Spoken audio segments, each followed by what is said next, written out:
Okay, so thank you so much, Kalyan, for giving me this opportunity to the Nature and Focus team, and I'm really excited to present my work here today. And today, let's go to the land of the tiger. This is Bandhavgarh Tiger Reserve, one of the most popular tiger reserves in the world. It served as a hunting ground for the Maharaja of Rewa until 1968. It boasts of being one of the most densely populated tiger reserves across the world. Census estimates put the tiger estimate at one tiger for every 4.7 square kilometer. That's really dense. More than 1 lakh people visit Bandhavgarh every single year. And over the years, Bandhavgarh has been a birthplace for many wildlife documentaries. This national park is made up of 32 hills, and this is one of the most iconic hills, the Bandheni Hill, right in the center. As you can see, very iconic plateau. And Bandhavgarh is a place teeming with legends and stories. The historical links of Bandhavgarh can be traced back to the 10th century AD and India's mythological Ram and Lakshman. The name Bandhavgarh means Bandhav, brother, and Garh, fort.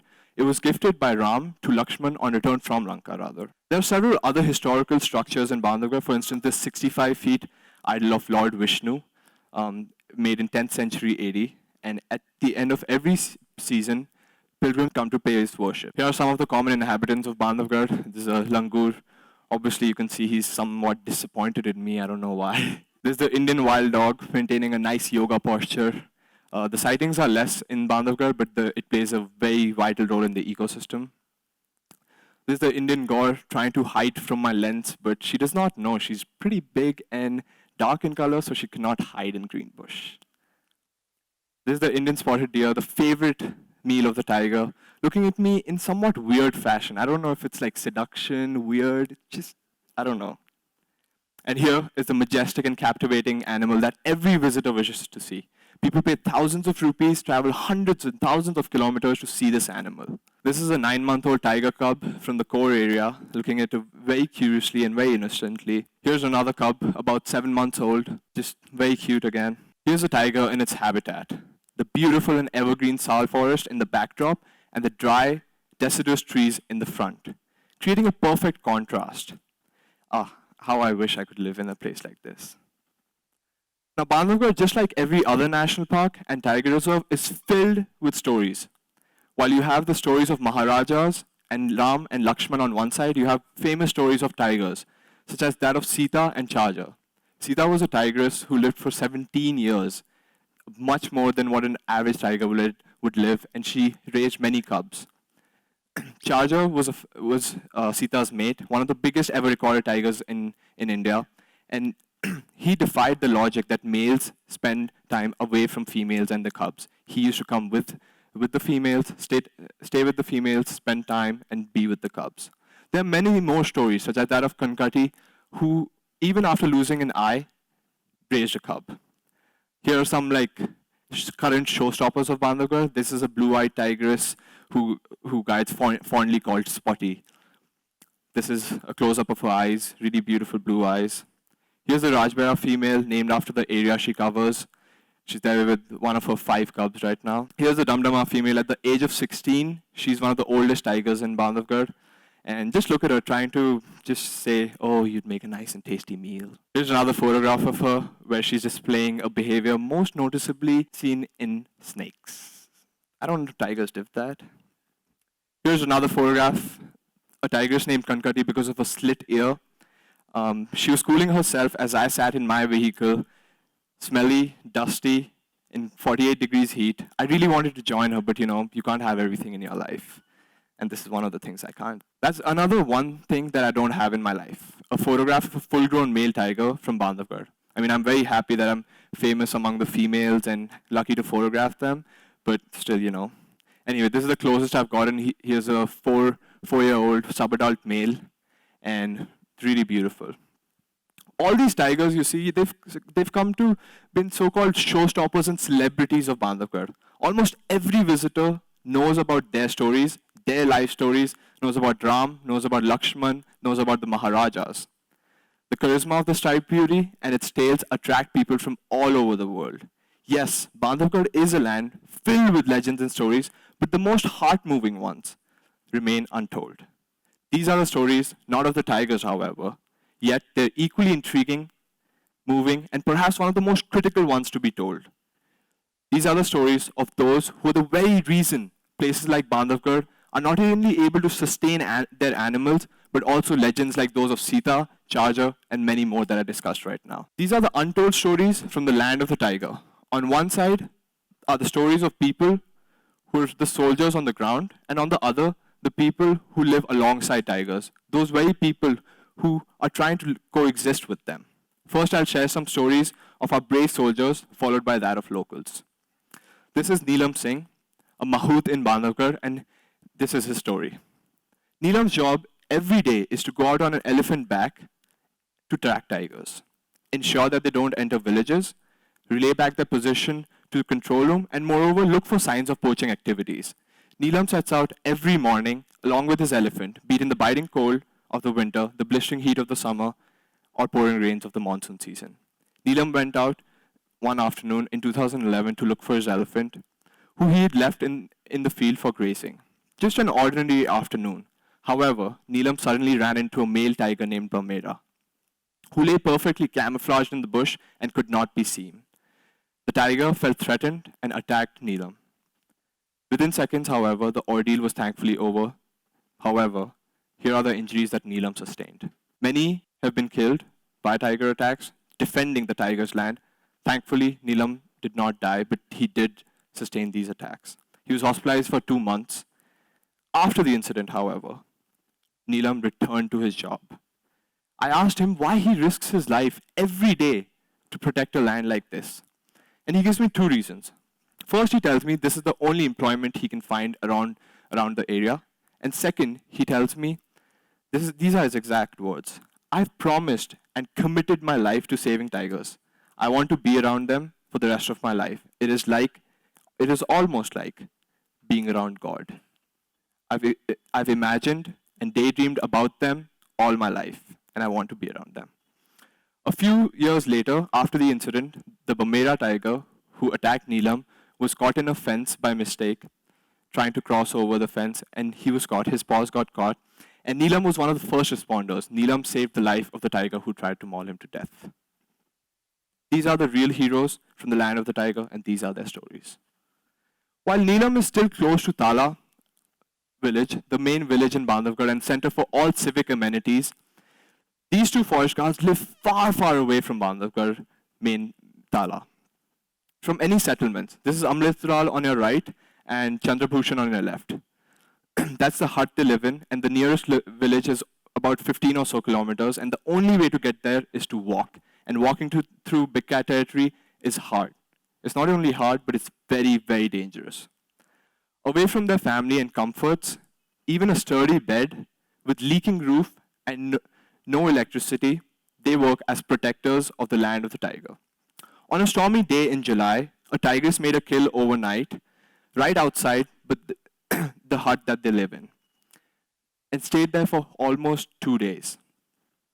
Amritlal's 6-year-old daughter had contracted pneumonia just a day earlier, and he was all set to leave his hut in the morning to see his daughter and make sure she gets to the hospital. But this, unfortunately, was far from possible. All the communications lines were down because of the storm, and there was a tigress right outside their hut. Both of them tried making a lot of noise, but the tigress would not nudge for more than 20 to 30 meters.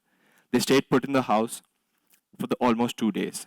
What they had was just a leaking roof, a bottle of water, and a few biscuits to eat. After the tigress left on the 3rd day, Amrit Lal rushed to his home as fast as he could, only to find that his daughter was hospitalized and her conditions were fading. The forest department thankfully stepped in and ensured that Amrit Lal's daughter gets all the care she needs. Thankfully, her conditions became fine, improved, and over the week, with her father's love and doctor's care, she was recovered. Amrit Lal returned to his job right after the week. Their conditions and salaries are meager, but their spirit is ever present and ever happy. The forest guards are welcoming and friendly. This is Rajkumar, who invited me to his house for lunch last December, and I can tell you it was one of the best home-cooked meals I've ever had, and very spicy too. This is Kishore Singh. He was taking a bath as I was in my vehicle on a December morning, shivering under 6 layers of clothing. He knew me from our previous meetings and interviews and called me and started laughing. He told me this. This was at 6 a.m., okay? He told me this. I must clean myself before seeing the tiger god. Many such stories abound the land of tiger, untold and unheard. These stories are full of risks, adventures, dangers, and a clear goal to ensure that the land that the tiger walks in is safe. These are the stories of the unsung heroes of Bandhavgarh. This brings me to the second part of the project, the locals of Bandhavgarh.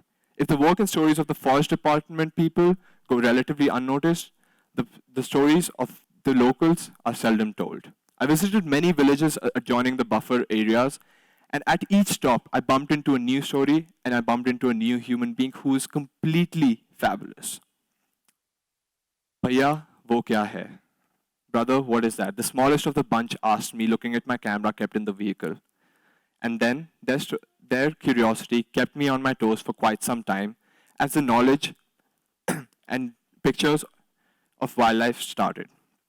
Of the wildlife that they have never seen, of the tigers that they've only heard of, but know that those tigers live a few kilometers from there.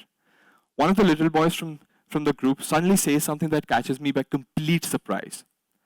भैया, माँ कहती है कि बाघ हमेशा यहाँ के जंगल में रहना चाहिए. My mom says the tiger should always be in this forest. I was completely surprised. It came out of nowhere and came as a shock to me. I asked, क्यों? Why?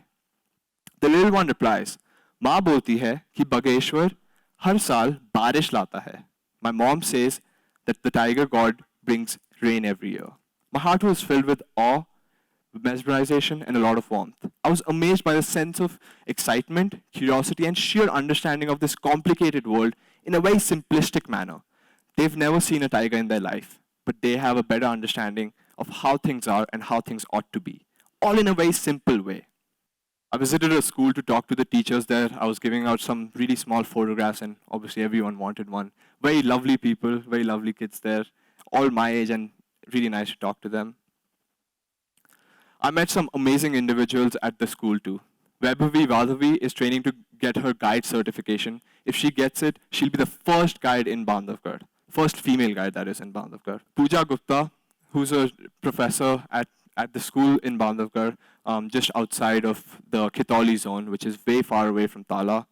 And she's a teacher, and she teaches about environmental degradation and climate change.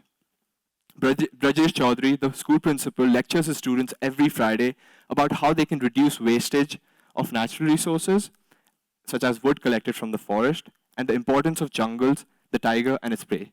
He gives this lecture every Friday and says, I give this lecture every Friday so students have time to think about and talk to their family over the weekend.